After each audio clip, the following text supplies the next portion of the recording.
Spencer Torkelson has been crushing the baseball in Toledo. We'll talk about what that means for him and his future, and then talking about where the Tigers stand when compared to the rest of the league. All today on Locked On Tigers.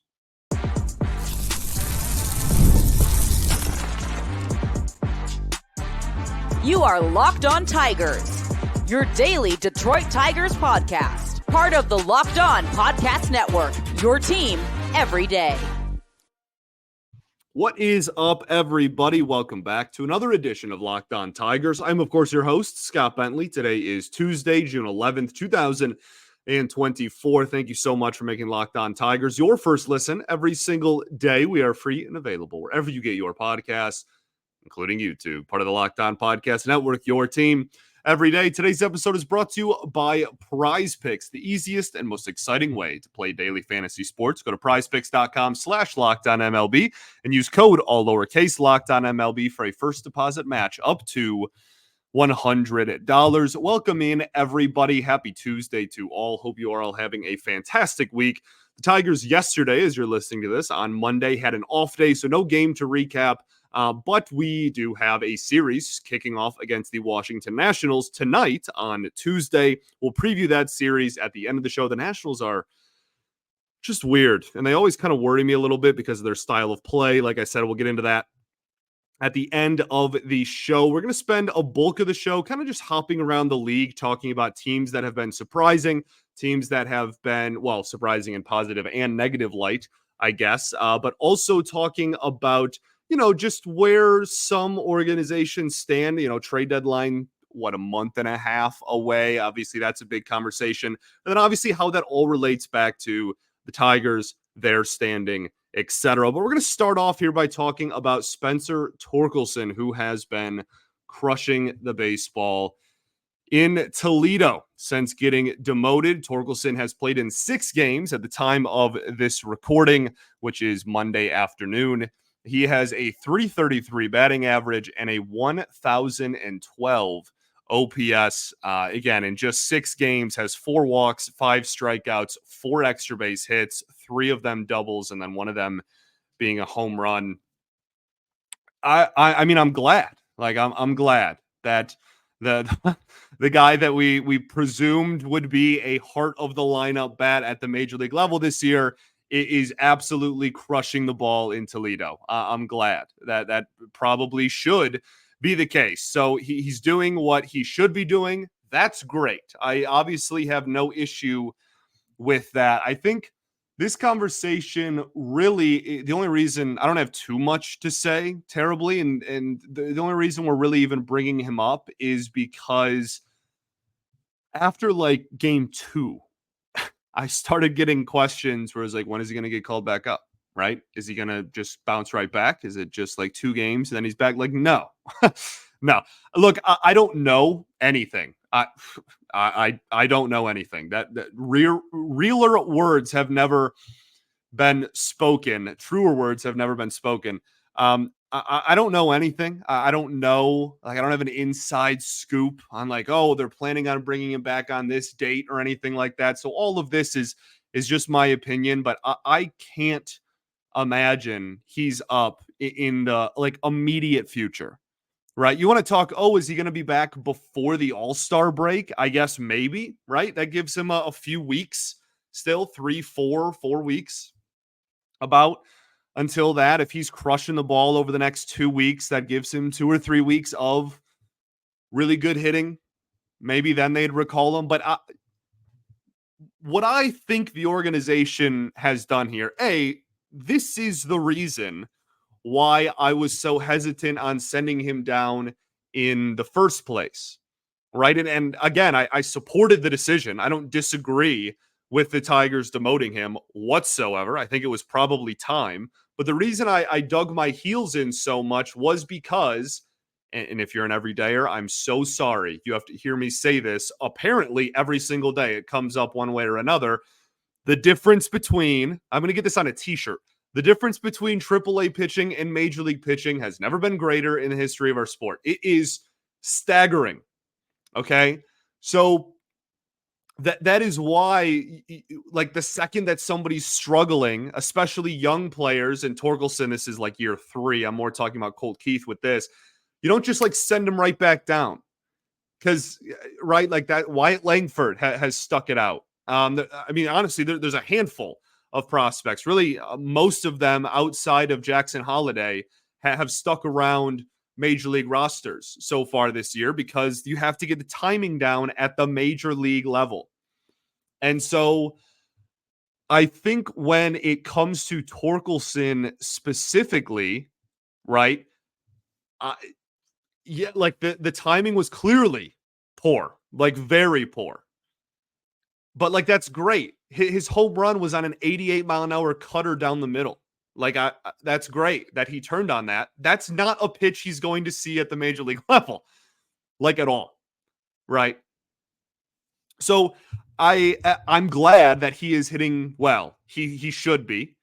And when talking about, the plan going forward, I think the Tigers have a set of things, very specific things that they want to see out of Torkelson before they bring him back up. I don't think they're just going to be like, well, his OPS is really high for 3 weeks.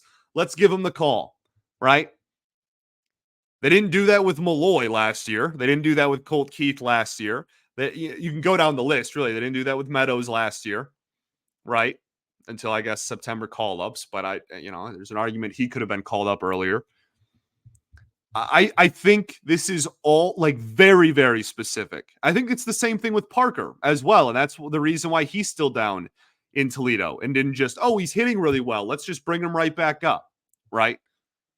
Parker Meadows has holes in his swing. We've talked about it. Spencer Torkelson has, I don't want to call them flawed mechanics necessarily, but there has been a lot of conversation and a lot of reports in this city by quite a lot of people talking about how Torque has been very keen on keeping his swing very similar to what it has been. Now, I'm not in those rooms, okay? This is not a report from me. I don't know. I don't know. I'm not in those rooms. I'm not a fly on the wall for those conversations he has with the Tigers organization and the hitting coaches, et cetera, et cetera. I don't know if hitting coaches are like, hey, you should be changing this mechanically. And he's just been like, absolutely not. I personally have no clue. These are conversations and opinions that other people have reported on and have said from their perspective, right? So I think that some of it is probably going to be, let's see if we can maybe tweak some of the mechanics here and there. I also think that they're looking for timing. And maybe part of that, you could argue, is an adjustment in mechanics, etc. That's fine. Sure, probably a little bit of it. But I think we talked about the timing so much ad nauseum when he was at the major league level, right?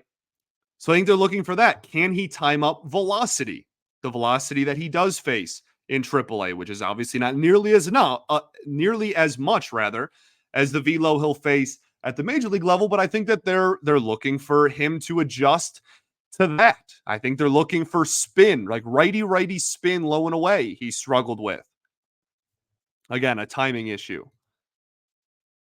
So I don't think this is like we can box score watch and figure out when the Tigers are going to bring Torkelson back up, I guess is my point. I don't think it's like, oh, well, he's got a 1,100 OPS and he's been down there for 2.5, 3 weeks. Like there's the deadline. Call him back up because that was the thing. It was 1,000 or more OPS after 20 games. Like I don't think it's anything like that. I think they have a very specific set of things that they want to see out of him. And until he consistently proves that he can do said things, I think he's going to stay down in Toledo. All right. Okay. Let's keep the ball rolling here. We're going to talk about some other teams around baseball and how the Tigers kind of fit into the mix there. All right. We'll talk about all of that right after this. Got to talk to y'all today about our friends over at Ibotta. This spring, flowers won't be the only thing you're growing when you use Ibotta. You can watch your cash back grow with every purchase you make. Ibotta is a free app that gives you the cash back every single time you need it, and shop on hundreds of items from groceries to beauty supplies to toys, etc. And you can make sure you're beating inflation no matter what you are purchasing. The average Ibotta consumer earns $256 per year. That could cover the cost of an entire shopping trip, the flight you've been saving for, or a fancy dinner that you have been craving. Other apps give you points that at the end of the day don't really amount to too terribly much. Ibotta gives you actual cash back, and you can upload your receipt and get real cash and get it right to your bank account, PayPal, gift cards, you name it. So join over 50 million users and earn cash back every time you shop for over 2,700 brands and realtors, including your favorite grocery stores, Lowe's, Macy's, Sephora, Best Buy, and so much more. Right now, Ibotta is offering our listeners $5 just for trying Ibotta by using the code LOCKEDONMLB when you register. Just go to the App Store or Google Play Store and download the free Ibotta app to start earning cash back and use code LOCKEDONMLB. That's IBOTTA in the Google Play or App Store, and use code LOCKEDONMLB. Also going to talk to you all about our friends over at Prize Picks. With Prize Picks, you could turn $10 into $1,000 in a single game watching your favorite sports this summer. You can make Prize Picks lineup in as little as 60 seconds. You just need to pick more or less on 2 to 6 player stats projections, and you are absolutely locked in. If you're looking for promotions as well, Prize Picks has you covered every week, from lowering select player stats projections on Tuesdays, which increases your chances of getting a win, obviously, or to getting your entry fees back if you have a losing lineup on Fridays. Prize Picks is always looking out for you, and get in on the action today. There's a ton of fun players to look at really this time of year. You obviously have the Stanley Cup Finals, you have the NBA Finals. Anything with Luka on it is going to be a really fun thing to look at. More or less on points for him is always a really interesting look. And then again, strikeout totals with starting pitchers is one of my favorite things to look at on a consistent basis. Jack Flaherty been going more on strikeouts quite a bit lately. So download the app today and use code LOCKEDONMLB for a first deposit match up to $100. Again, download the app today and use code LOCKEDONMLB for a first deposit match up to $100. Pick more, pick less. It's that easy. All right, everybody, welcome back here. Segment 2 of Locked On Tigers. Appreciate you all for tuning in, as always, making us your first listen every single day. Shout out to the everydayers that do tune in every day, and we will be back tomorrow recapping Game 1 against the Washington Nationals. Also, be sure to check out Locked On Sports Today for free on YouTube. You can subscribe. All of our great hosts here at Locked On, giving you the biggest stories in sports around the clock 24/7. Again, you can subscribe for free on YouTube, Locked On Sports Today, or check it out for free in the Amazon Fire TV channels app. Talking about the shocker, the Detroit Tigers. Talked about Spencer Torkelson a lot in segment 1. Another thing that I saw thrown out there in regards to Torque, and this will kind of transition us, we'll use this as a bridge to transition us to the an outlook towards the rest of baseball. One of the narratives I saw that was being pushed in regards to Torkelson, and I have no idea where it came from, and I'm all about, as many different viewpoints and different opinions as I can get on a subject, the better in my eyes. So I'm not saying to bring this up to say like I'm right and this opinion is wrong if it's an opinion you have, but one of the narratives that I saw was in regards to just like the hitting coaches being different, and how like the Mud Hens hitting coaches, I guess, are really good maybe, and the Tigers hitting coaches are bad, or maybe it's just slamming the Tigers hitting coaches and that's really all there is to it. I mean, look, I am not clamoring for and like pounding my fist on the table about how great the Tigers hitting coaches are. Okay, we'll get into that in a second. But in my eyes, that's just not that's not how hitting coach adjustments work, right? Like if that was true, then the second that we recalled Torkelson back to the majors, we should just tell him do whatever the Mud Hens hitting coaches told you, and then he would just be mashing, right? That's just not how I see this situation. And again, like who knows, right? Well, only time will tell how Torkelson is going to hit at the major league level, right? I mean, who knows? But this is, again, I've said it a billion times over the last 2 weeks. This is just a difference between major league pitching and minor league pitching. AAA pitching and major league pitching is so unbelievably different. We talked about the ball that Torkelson hit a home run on. Like it's just so monumentally different. And so I just I don't think that is why Torkelson is hitting well. I don't think that just like different hitting coaches got in his ear and just magically like he started popping off for 6 games. I think it's just the difference between minor and major league pitching. That being said, this is not me being a huge advocate for the Tigers hitting coaches. Okay, that's really not what I'm trying to portray here either. I've talked at length about my frustrations with the Tigers hitting coaches, and I think hitting coach is interesting because it's kind of a job that you're hired to get fired, right? Like the second that the offense that you're on isn't hitting well, it doesn't really matter who you are, how long you've been tenured, you're kind of just let go. And that's, I don't know. I feel like sometimes hitting coaches are kind of the fall guys when it comes to that. But this one I think is a philosophical, like in the hitting philosophy, I believe is inherently flawed. And that's why I have a little bit more frustration with this staff than I have maybe staffs of the past who just, I don't think had any talent.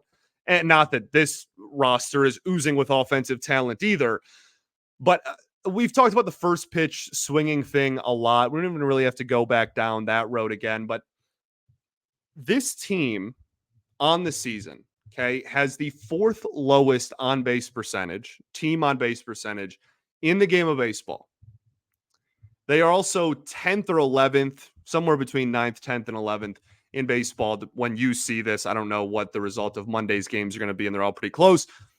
In baseball, in strikeouts committed by hitters, okay, just offensive strikeouts.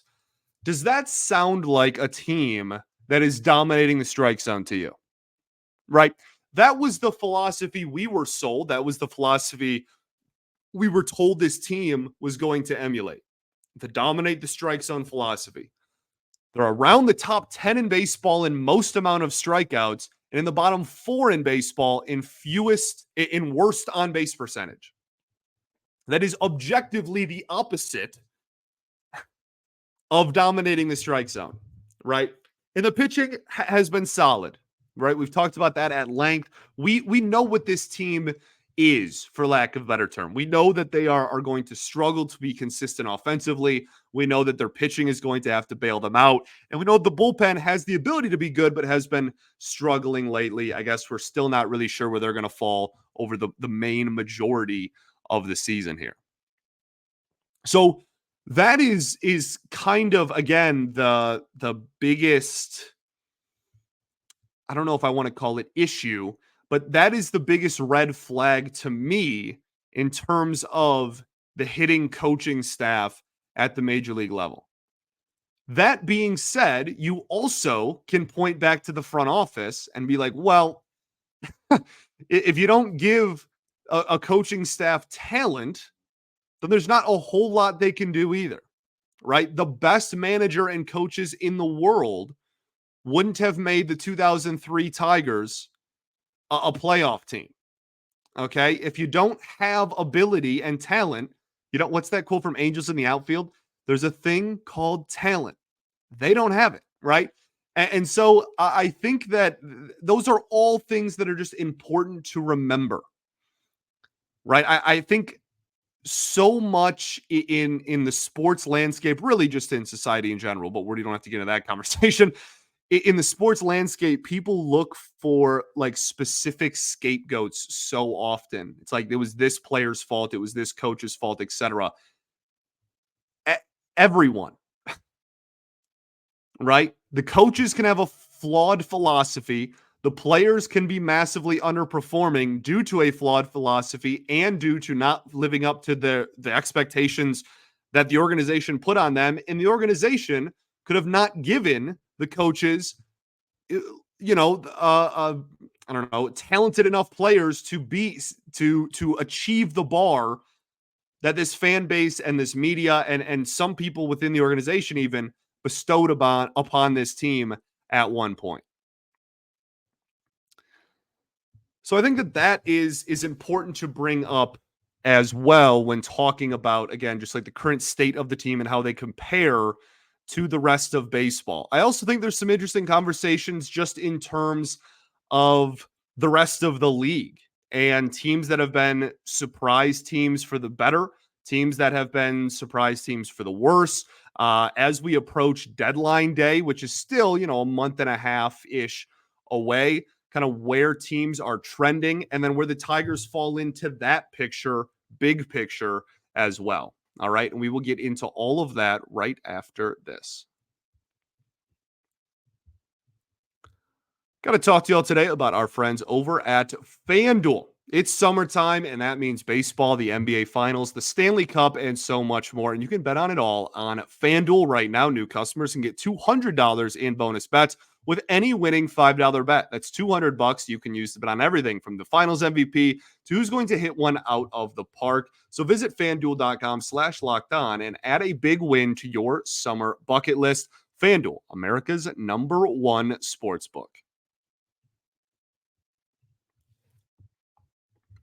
All right, everybody, welcome back here. Segment 3, third and final segment of Locked On Tigers. Appreciate y'all so much for tuning in as always. So taking a look around the rest of baseball, I think is something, we haven't done since before the season started. So it's a nice little check-in here. We'll probably do this again during the All-Star break in about a month's time. But there are some teams I think that are surprising for good and for bad. And I also think that it's important to kind of understand where the Tigers slide in to the, current puzzle that is Major League Baseball. Okay. I'm not huge on standings watching in June. Okay. I'm not going to root against another team significantly. I mean, I always root against other AL Central teams just because those are always our competition. So those are always going to be teams that I'm going to root against pretty actively. I'm not huge fans of any of them, as you could imagine, but, and I'm sure that that's reciprocated.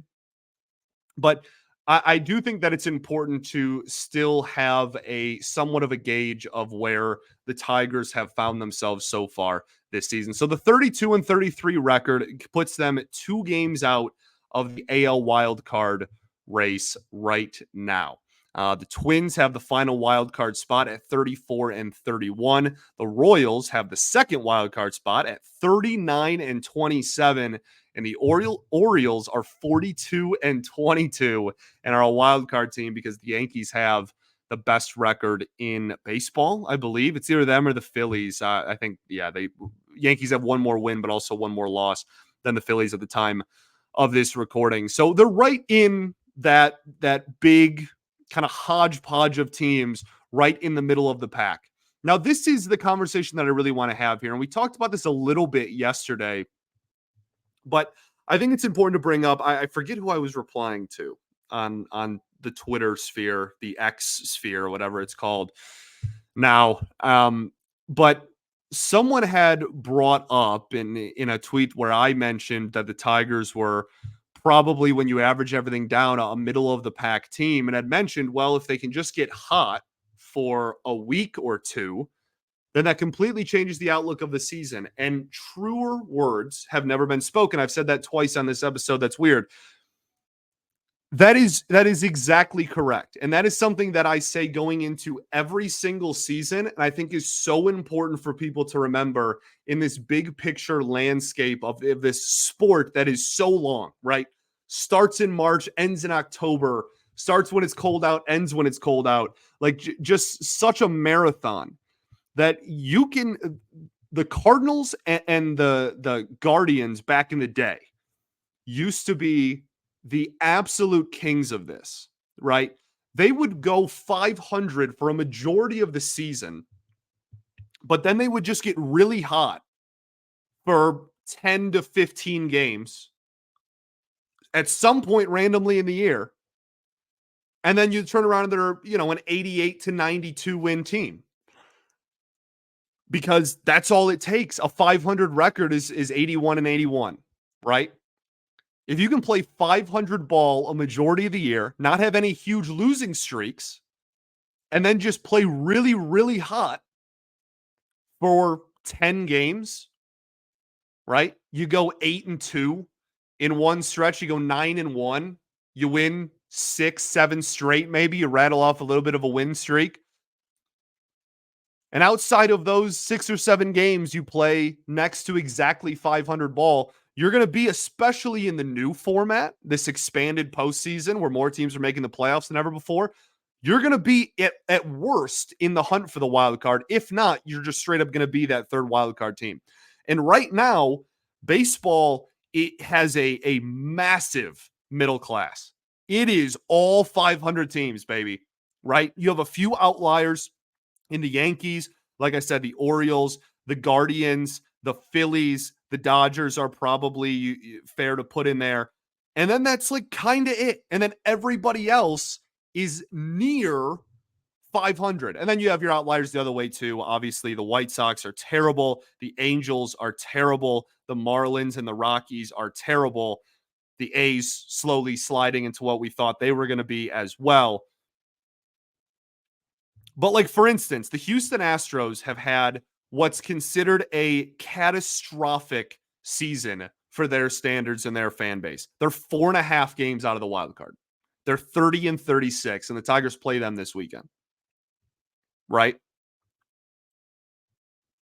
The Mets, again, get clowned on nationally daily, are 3 games out of the wild card. Because everyone in the NL wild card is honestly sub 500 except for the Braves. The Padres have wild card 2 in the National League and are a game under 500.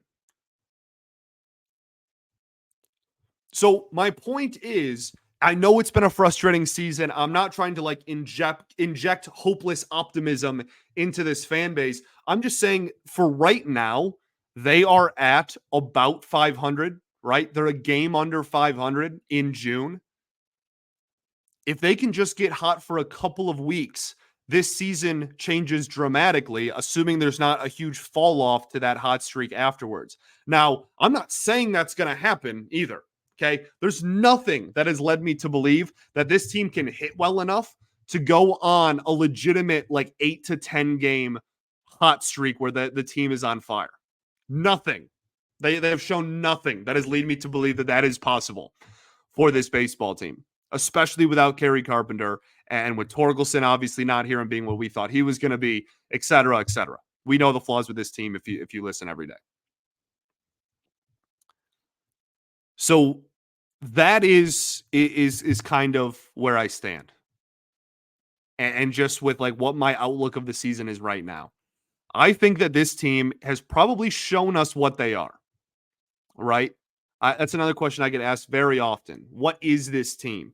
Which is such a broad question, so I love it. I think they are inconsistent as all heck, and they're talented enough to upset some teams and beat some teams they shouldn't, but they're not talented enough to not get upset sometimes and lose to teams they shouldn't either. And I think it's going to just equal out to being a middle-of-the-road team. But baseball's weird, and so they're 2 games back. And multiple teams, will separate themselves from the pack. We still have, 100 games left? We've played 65, so we have just under 100 games left. We have so much baseball left to be played, right? Other teams are gonna go on hot streaks, cold streaks. Teams are gonna play themselves out of this race. Teams are gonna play themselves into the wild card standing, right? The Blue Jays are such a fascinating conversation. They're only 2 games out of the wild card right now, and people are talking about trading Vlad Guerrero Jr.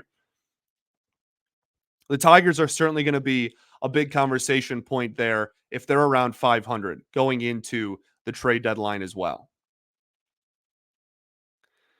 First things first, though, they have a 3-game set against the Washington Nationals. They will throw out Kenta Maeda, Reese Olson, and Casey Mize. We just kind of talked about them over the weekend. We know what we want to see from those 3. The 3 pitchers they're going to go up against are Mitchell Parker, Jake Irvin, and the once highly, highly touted prospect, Mackenzie Gore. I actually really like Mitchell Parker a lot. Fastball, curveball, splitter. is a really intriguing trio of pitches to me. So that's his arsenal. He's only a 24-year-old lefty, has some good chase stuff. The one thing that this entire staff really has driven home is the Nationals don't walk. Their starting pitchers, at least, don't walk too many hitters. Mitchell Parker doesn't walk very many hitters. Jake Irvin doesn't walk very many hitters. Mackenzie Gore is above league average in walk rate as well. So that's something that they're going to throw the ball in the strike zone. And this Tigers team is very patient and does not swing very often. First pitch or really period, just swing percentage in general. They're toward the bottom of the league. So you're going to have to turn that around and be aggressive this series because this team is going to fill the zone. Now watch, I say that. And obviously now we'll have 30 walks over the next 3 games because that's how baseball works. But on the season, that's kind of been the mindset for these 3. Like I said, Parker, really good stuff, still really young, a lefty as well. So we'll probably see the lefty lineup out there at least in game 1. Jake Irvin has had a really solid season. The peripherals aren't that great, but he has 4 or 5 pitches in his arsenal, doesn't walk anybody, gets ground balls, and has had a really nice season. A 3.12 ERA for him, a 3.47 for the rookie Mitchell Parker. And then Mackenzie Gore is going to get the finale. It's crazy that he's only 25 still, right? Mackenzie Gore still only being 25 years old is so wild to me because it feels like he's been a top prospect for like a decade now. But he was drafted out of high school, former number 3 overall pick by the Padres, was obviously involved in that big trade and has had a really phenomenal year and looks like he's putting it all together. Definitely gives up some fly balls, can give up some hard contact at times, but for the most part, a big strikeout guy, a big swing and miss guy. Again, doesn't walk too many hitters, has a fastball that can get upper 90s. He's a dog. He's a dog. And yeah, they're going to have their work cut out for them in that outing as well. So you're facing 3 pitchers who all have sub 4 ERAs. Actually, all of them have sub 3.6 ERAs. And with how the Tigers offense has been this year, it's not exactly a recipe for optimism. That being said, the Nationals are 30-35. I think there's this kind of opinion that the Nationals are just like some garbage team that's horrendous. Like they're 5 games under 500. They are, we have 2 more wins than the Washington Nationals do presently. And I know some people think we're a garbage team, whatever, but like they are not, the White Sox or the Marlins or the Rockies or the Athletics. You know what I mean? Like they're much closer to middle of the pack than I think people realize. And they are a put the ball in play, make contact type of baseball team. Their offense, that's why they bother me and they just scare me every time. They have next to no power, and now inevitably they'll give up 17 home runs this series, but they don't have very much power in that lineup, and they haven't for a few years now. That's one of the flaws with their offense. That being said, they have a bunch of guys that just put the bat on the ball and put the ball on play. Now they lead the league in weak contact, so they give just because they're hitting the ball doesn't mean they're hitting it hard, but they put the ball in play, and that always makes for some really, really potentially frustrating matchups for especially a guy like Casey Mize who cannot get swings and misses right now. And then Kenta Maeda, who's just struggled in general this season. So we will see. Hopefully a bounce back start from Reese Olson as well. I think the expectation here should be take 2 of 3. Thanks for making Locked On Tigers your first listen every single day. Shout out to the everydayers that do tune in every day. And we will be back tomorrow recapping game 1 against the Washington Nationals. All right. Peace and love. Going to therapy's dope. I'll catch y'all then, baby. Go Tigers.